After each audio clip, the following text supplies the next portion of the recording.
ఇలాంటి స్పేస్ వింతను ఎవరూ చూసుండరు.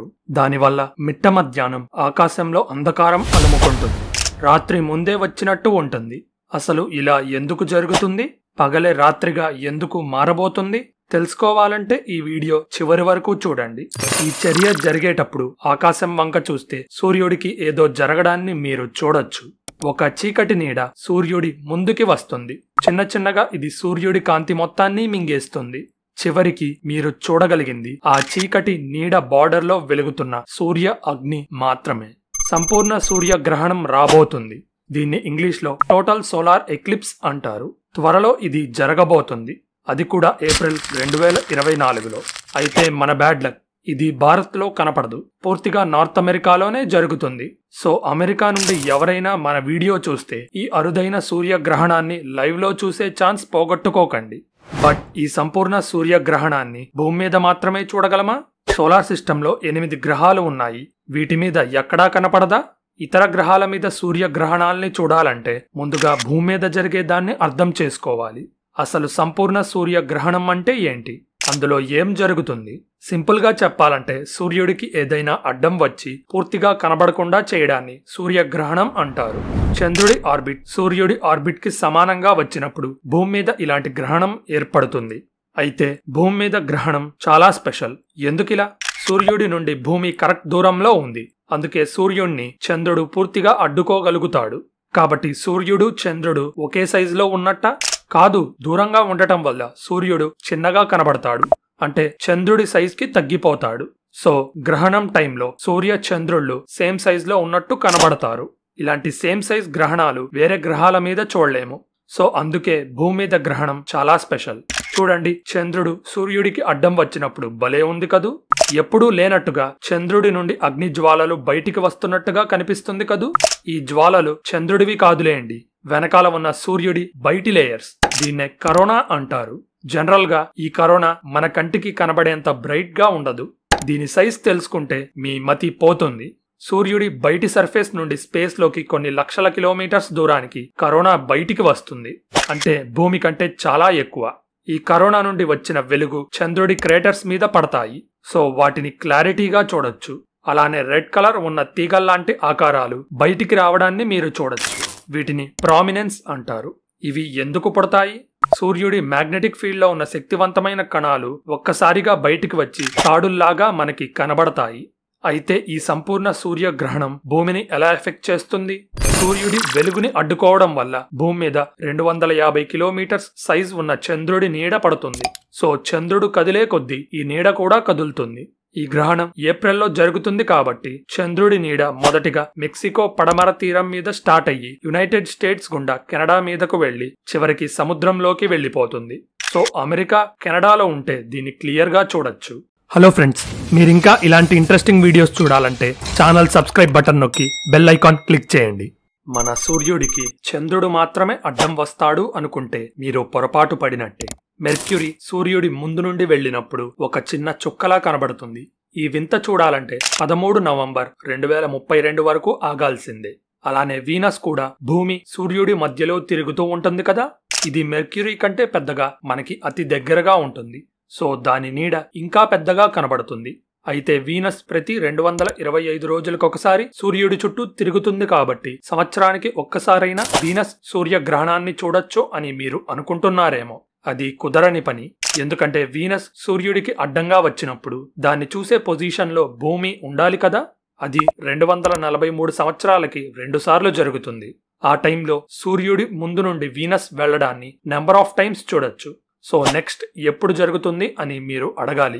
అది చూడటానికి ఈ వీడియో చూసే మాక్సిమం చాలా మంది బతికుండరు. ఎందుకంటే లాస్ట్ టైం జరిగింది 2012 మధ్య. కాబట్టి మన పిల్లలు లేదా మనవళ్ళు 2117లో Venus and sun transit phase ని భూమి మీద నుండి చూడగలరు. నెక్స్ట్ ఇంకో గ్రహానికి వెళ్దాం. సో మన నెక్స్ట్ స్టాప్ మార్స్. అదృష్టవశాత్తు మార్స్ మీద అనేక రోవర్స్ ఉన్నాయి. దీంతో పాటు అంతరిక్షం నుండి మార్స్ ని గమనించే శాటిలైట్స్ కూడా ఉన్నాయి. దీంతో పాటే మార్స్ చుట్టూ 2 చంద్రుళ్ళు తిరుగుతారు. అవే ఫోబోస్, డీమోస్. అవి చాలా చిన్నవి. ఫోబోస్ సైజ్ వచ్చేసరికి 22 కిలోమీటర్స్, డీమోస్ సైజ్ ఏమో 13 కిలోమీటర్స్. మన చంద్రుడి సైజ్ వచ్చేసరికి 1740 కిలోమీటర్స్. సో అవెంత చిన్నవో అర్థం చేసుకోండి. మార్స్కి అవి చాలా దగ్గరగా తిరుగుతాయి. ఫోబోస్ చూస్తే 9000 కిలోమీటర్స్, ఇటు డీమోస్ ఏమో 23,000 కిలోమీటర్స్ దూరంలో తిరుగుతాయి. దీంతో పోలిస్తే భూమి మరియు చంద్రుడి మధ్య దూరం 3,80,000 కిలోమీటర్స్. దీన్ని బట్టి అర్థం చేసుకోండి ఆ రెండు చంద్రుళ్ళు మార్స్కి ఎంత దగ్గరగా తిరుగుతున్నాయో. క్యూరియాసిటీ రోవర్ ఒక అద్భుతమైన ఫోటో తీసింది. అది సూర్య చంద్రుళ్ల గ్రహణం కాదు, ఒక చంద్రుడికి ఇంకో చంద్రుడు అడ్డం వచ్చినప్పుడు పుట్టిన గ్రహణం. ఇది ఫోబోస్ డీమోస్ ని అడ్డగించినప్పుడు తీసిన వీడియో. ఇది మాత్రమే క్యూరియాసిటీ క్లిక్ మనిపించిన వింత ఫుటేజ్ కాదు. ఫోబోస్ సూర్యుడి ముందు నుండి వెళ్లడాన్ని కూడా క్యూరియాసిటీ చూడగలిగింది. చాలా దగ్గరగా ఉంది కాబట్టి ఫోబోస్ మార్స్ చుట్టూ తిరగడానికి కేవలం 7 గంటల సమయమే పడుతుంది. కాబట్టి మార్స్ మీద సూర్యగ్రహణాలు 30 సెకండ్స్ కంటే ఎక్కువసేపు కనిపించవు. మార్స్ మీద వింత గ్రహణాల్ని చూసిన తరువాత అంతా అయిపోయింది అనుకోకూడదు. సోలార్ సిస్టమ్ మనకు చూపించాల్సింది ఇంకా చాలా ఉంది. ఈ వీడియో చూడండి. హబుల్ జూపిటర్ ను చూసినప్పుడు దీన్ని రికార్డు చేశారు. జూపిటర్ కి 4 పెద్ద పెద్ద చంద్రుళ్ళు ఉన్నారు. వీటిల్లో 3 ఒక టైంలో ఒకేసారి సూర్యుడు జూపిటర్ మధ్య అడ్డంగా వచ్చేస్తాయి. కాబట్టి జూపిటర్ మీద 3 నీడలు ఒకేసారి పడతాయి. ఈ వీడియోలో చూసే మూన్స్ పేరు ఇయో, యూరోపా మరియు కలిస్టో. జూపిటర్ కి ఇయో చాలా దగ్గరగా ఉంటుంది కాబట్టి దాని నీడ చాలా షార్ప్ గా చిన్నగా ఉంటుంది. ఇక బ్లర్ గా పెద్దగా కనపడే నీడ కలిస్టోది. ఇయో కంటే జూపిటర్ కి దూరంగా ఉన్న కలిస్టో ఇలాంటి వింత నీడను క్రియేట్ చేస్తుంది. ఈ ఫోటోలో జూపిటర్ అతిపెద్ద చంద్రుడు అయిన గ్యానిమేడ్ నీడని మీరు క్లారిటీగా చూడొచ్చు. 2017లో మిషన్ ను పూర్తి చేసుకున్న కసీని సాటర్న్ మీద చాలా నీడల్ని చూసింది. అలానే ఇక్కడ ఒక చంద్రుడి ముందు నుండి ఇంకో చంద్రుడు వెళ్లడాన్ని మీరు చూడొచ్చు. వీడియోలో కనిపించే చిన్న డాట్ ఏమో డియోనే. అది క్రాస్ చేస్తున్న పెద్ద బాడీ పేరు టైటన్. ఈ రెండు సాటర్న్ చుట్టూ తిరిగే చంద్రుళ్లే. హబుల్ తీసిన ఈ వీడియోలో ఎన్సెలడస్, మీమస్, డియోనే మరియు టెథిస్ లాంటి చంద్రుళ్ళు సాటర్న్ చుట్టూ తిరిగే అద్భుతమైన దృశ్యాన్ని చూడొచ్చు.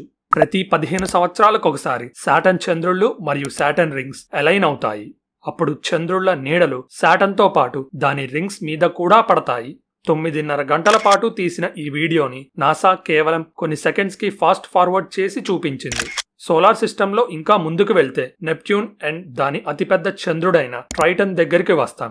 అయితే ఇక్కడ మన దగ్గర వీడియో లేదు. బట్ వోయేజర్ 1 తీసిన ఈ ఫోటో ఇంట్రెస్టింగ్ గా ఉంది కదూ. నెప్ట్యూన్ ని దాటిన 3 రోజుల తర్వాత వోయేజర్ 1 ఈ నెప్ట్యూన్ మరియు ట్రైటన్ క్రెసెంట్ ని ఫోటో తీసింది. ఇంకా ముందుకు వెళ్తే సోలార్ సిస్టంలోనే అతి దూరమైన మరియు అతి తక్కువగా శోధించిన ప్లూటో దగ్గరికి వస్తాం. 2015లో న్యూ హొరైజన్స్ ప్లూటోని క్రాస్ చేస్తున్నప్పుడు ఒకసారి కెమెరా వెనక్కి తిప్పి క్లిక్ మనిపించింది. అప్పుడే ప్లూటో సూర్యుడిని కమ్మేస్తున్న అద్భుతమైన సీన్ మనం చూడగలిగాం. సూర్యుడి వెలుగు పడి ప్లూటో వాతావరణంలో ఉన్న పొగమంచు కింద ఏముందో చూడగలిగాం. లోయలు, కొండలతో ఉన్న ప్లూటో సర్ఫేస్ ని దాని రాత్రి సైడ్ తో కంపేర్ చేసి మనం చూడొచ్చు. సో అమెరికాలో ఉంటే 2024 టోటల్ సోలార్ ఎక్లిప్స్ చూడ్డం మర్చిపోకండి. ఎందుకంటే భారత్లో ఇలాంటి వింతను చూడ్డానికి 2034 వరకు ఆగాల్సిందే. ఇలాంటి ఇంట్రెస్టింగ్ స్పేస్ ఫ్యాక్ట్స్ గురించి తెలుసుకోవాలంటే మన ఛానల్ సబ్స్క్రైబ్ బటన్ నొక్కి బెల్ ఐకాన్ క్లిక్ చేయండి. ఈ వీడియోలో ఇన్ఫర్మేషన్ అందరికీ రీచ్ అవ్వాలంటే వీడియో లైక్ చేయడం మర్చిపోకండి. మీ సపోర్ట్ వల్లే ఈ ఛానల్ ముందుకు కదులుతుంది. So thank you for watching. This is your phantom signing off. See you in the next one.